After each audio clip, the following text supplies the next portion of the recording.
Good morning students. ఈరోజు VCR cycle మీద ఒక ప్రాబ్లం సాల్వ్ చేద్దాం. నేను బుక్లో ఎక్సైజ్ ప్రాబ్లం తీసుకున్నాను. ఈ ప్రాబ్లం డేటా చూడండి. First, an ammonia refrigerator produce 30 tons of ice from and at 0 degrees centigrade in 24 hours. It indicates amount of refrigerating effect. దీనివల్ల మనకేమొస్తుందంటే రెఫ్రిజిరేటింగ్ ఎఫెక్ట్ వస్తుంది. దాన్ని పక్కన పెట్టేసేయండి. The temperature range of the compressor is from 25 to -15 degrees. Maximum temperature 25 degrees and minimum temperature -15 degrees centigrade. Okay, the vapor is dry and saturated at the end of compression. At the end of compression లో మనకి dry and saturated condition వస్తుంది. అంటే ఇది మనకి wet compression అనమాట. అంటే x1 మనం కనుక్కోవాలి. Assume COP to be 60% of the theoretical value. Calculate the power required to drive the compressor. మనం వర్క్ ఎంతో కనుక్కోవాలి. First will calculate refrigerating effect. N ఎంతో క్యాలిక్యులేట్ చేద్దాం. ఎన్ క్యాలిక్యులేట్ చేయడానికి ఇక్కడ ఇచ్చాడు మాస్ ఆఫ్ ఐస్ 30 tons, అంటే 30 into 1000 kg, 30,000 kg. Next, from and at 0 degrees centigrade, అంటే మనం సప్లై చేసేటప్పుడు వాటర్ని 0 degreesలో సప్లై చేస్తాము. ఎంత టైం ఇస్తున్నాము? 24 hours. So N is m into amount of latent heat divided by time. Already refrigerating effect అంటే amount of cooling effect produced in unit time అనమాట. So this is the cooling effect. 30,000 into 335 latent heat, water latent heat. ఇది గుర్తుపెట్టుకోవాలి. And time 24 into 60 into 60, 24 hours 60 minutes 60 seconds.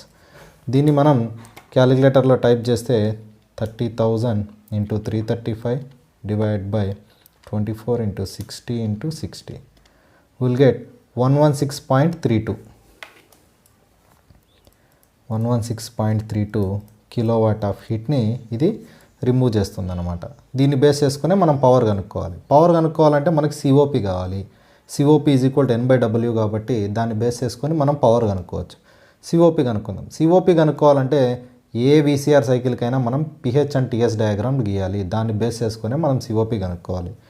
So diagram గీస్తున్నాను నేను. This is pH and this is TS. Okay, saturation curve. First process ఇది ఏమని చెప్తున్నాడు ఇక్కడ? Dry and saturated at the end of compression. అంటే ఇక్కడ స్టార్ట్ అవుతుంది లైన్ మీద. 1 to 2, 2 to 3, 4 to 1. అలాగనే ఇక్కడ కూడా 1 to 2, 2 to 3, 3 to 4, 4 to 1. ఇదిగోండి, ఇది at the end of compression dry and saturated కాబట్టి లైన్ మీదకి వచ్చింది సెకండ్ పాయింట్. ఫస్ట్ పాయింట్ ఇక్కడ ఉంటుంది. దీన్ని బేస్ చేసుకొని మనం entropy S1 is equal S2. మనం x1 కనుక్కోవాలి. x1 కనుక్కొని ఇక్కడ ఉన్న ఎంథాల్పీ కనుక్కోవాలి, ఇక్కడ ఉన్న ఎంథాల్పీ కనుక్కోవాలి, ఇక్కడ ఉన్న ఎంథాల్పీ కనుక్కోవాలి. 3 కనుక్కొని COP చేయొచ్చు. This is H1, H2, HF3 equals to H4. Okay, first మనం ఎంట్రోపీ కనుక్కుందాం.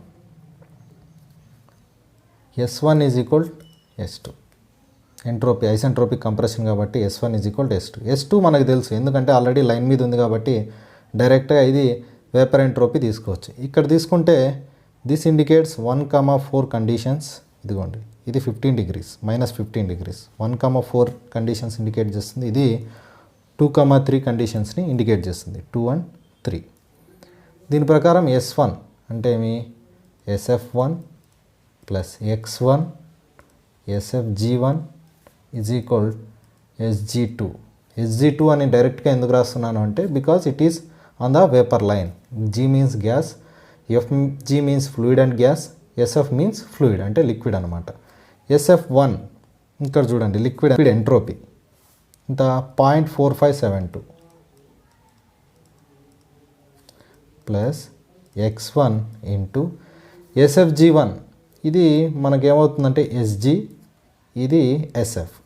SFG ఎలా వస్తుందంటే difference between SG minus SFA we call it as SFG. కాబట్టి డైరెక్ట్గా రాస్తున్నాను. 5.45 549 minus 0.4572 is equal SG2 ఇదిగోండి 5.0391 ఇది 2 కండిషన్ దగ్గర G. దీన్ని మనం సాల్వ్ చేద్దాం.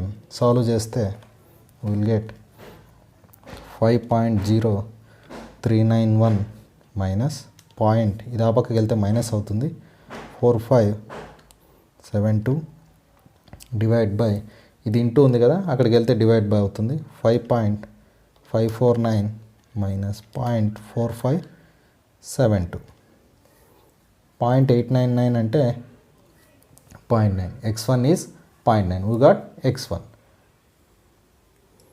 x1 వచ్చిన తర్వాత h1 క్యాలిక్యులేట్ చేద్దాం. ఎంథాల్పీ అట్ 1 ఎందుకంటే సిఓపి ఫార్ములా మనకు తెలిసిందే ఇక్కడ రాస్తున్నాను. COP is equal h1 minus h3 divide by h2 minus h1. ఈ h2ని మనం డైరెక్ట్గా రికార్డ్ చేయొచ్చు.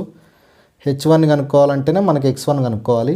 h3ని కూడా మనం డైరెక్ట్గా రికార్డ్ చేయొచ్చు. మనకు ఓన్లీ అన్నోన్ ఈజ్ h1 ఇప్పుడు క్యాలిక్యులేట్ చేస్తున్నాను. h1 ఇది కూడా అంతే, hf ఇది hg. hfg కావాలంటే డిఫరెన్స్ అనమాట. h1 is equal hf1 plus x1 hfg1 that is again equals to hf1 1 కండిషన్లో ఫ్లూయిడ్ ఎంత 112.34 ప్లస్ x1 ఇందాకనే వచ్చింది 0.9 hfg1 డిఫరెన్స్ 1426.54 మైనస్ 112.34. దీన్ని మనం క్యాలిక్యులేట్ చేస్తే 112.34 plus 0.9 into 1426.54 minus 112.34 will get 1295.12.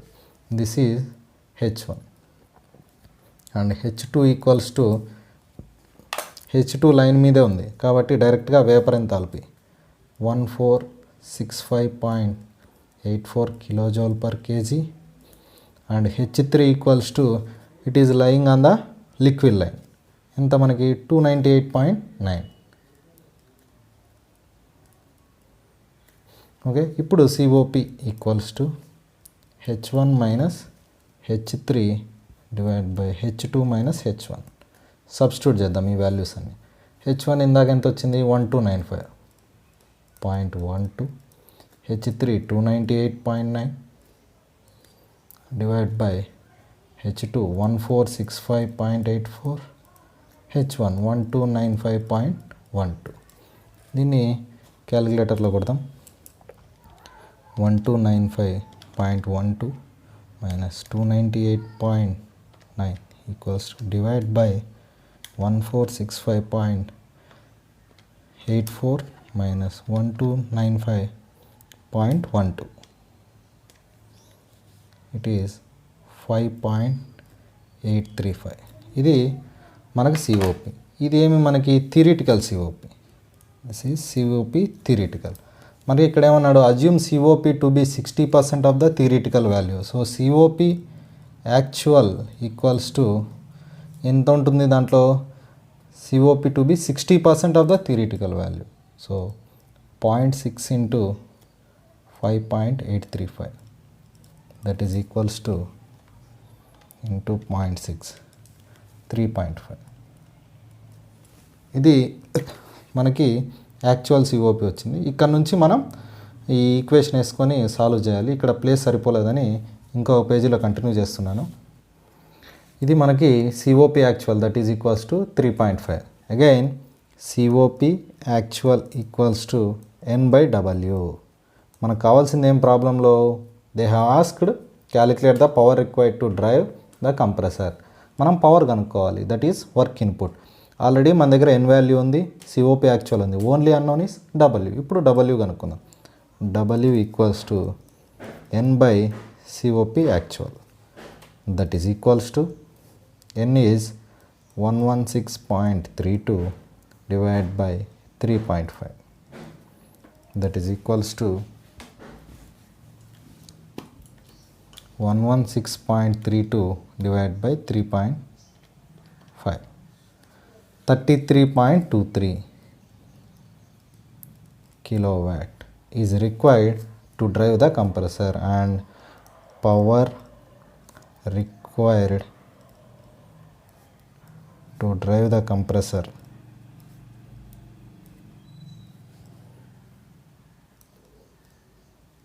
is equals to 33.23 kilowatt, and this is the final answer. Okay, ఈ విధంగా మనం చేయాలి. ఫస్ట్ ఇచ్చిన డేటా చదువుకోవాలి. డేటాను చదువుకుంటే మనకేం తెలిసింది, ఎన్ వాల్యూ బయటకు వచ్చింది. N value is equal to again మనం ఎట్లా తీసుకోవచ్చు, డబ్ల్యూ క్యాలిక్యులేట్ చేయాలంటే COP is equal N by W అనమాట. సో ఇది రావాలంటే మనకు సిఓపి తెలియాలి. సిఓపి కోసం పిహెచ్ డయాగ్రామ్లు టీఎస్ డయాగ్రామ్లు గీసుకునేసి మనకి at the end of compression saturated అన్నాను కాబట్టి ఇలా డ్రా చేసుకొని దాన్ని బేస్ చేసుకొని x1 కనుక్కున్నాం. x1 నుంచి h1 వచ్చింది, h2 h3 వేసుకొని సిఓపి థియరిటికల్ కనుక్కున్నాము, దాని నుంచి సిఓపి యాక్చువల్, దాని నుంచి ఇలా చేస్తే మనకి కంప్రెసర్ వర్క్ వచ్చింది. ఓకే, ఇది మనం ప్రాబ్లం చేయాల్సిన పద్ధతి. ఫస్ట్ వాళ్ళు ఇచ్చిన డేటా ప్రకారం ఎన్ కనుక్కున్నాము. ఎన్ కనుక్కున్న తర్వాత పిహెచ్ డయాగ్రామ్ యూస్ చేసి సిఓపి థియరిటికల్ కనుక్కున్నాము. థియరిటికల్ కనుక్కున్న తర్వాత యాక్చువల్ కనుక్కున్నాము. యాక్చువల్ని బేస్ చేసుకొని మనకు ఫార్ములా తెలుసు కాబట్టి ఎన్ బై డబ్ల్యూ, అక్కడ నుంచి వర్క్ అనేది ఎక్స్ట్రాక్ట్ చేస్తాం. ఇది ప్రాబ్లం చేసేది. ఇంకా మీకు ఏమైనా ఈ ప్రాబ్లంలో డౌట్స్ ఉంటే కామెంట్ సెక్షన్లో పెట్టండి, నేను ఎక్స్ప్లెయిన్ చేస్తాను. దాంతోపాటు ఈ వీడియో నచ్చితే లైక్ చేయండి, షేర్ చేయండి, మీ ఫ్రెండ్స్కి ఈ ఛానల్కి సబ్స్క్రైబ్ అవ్వమని చెప్పండి. Thank you students.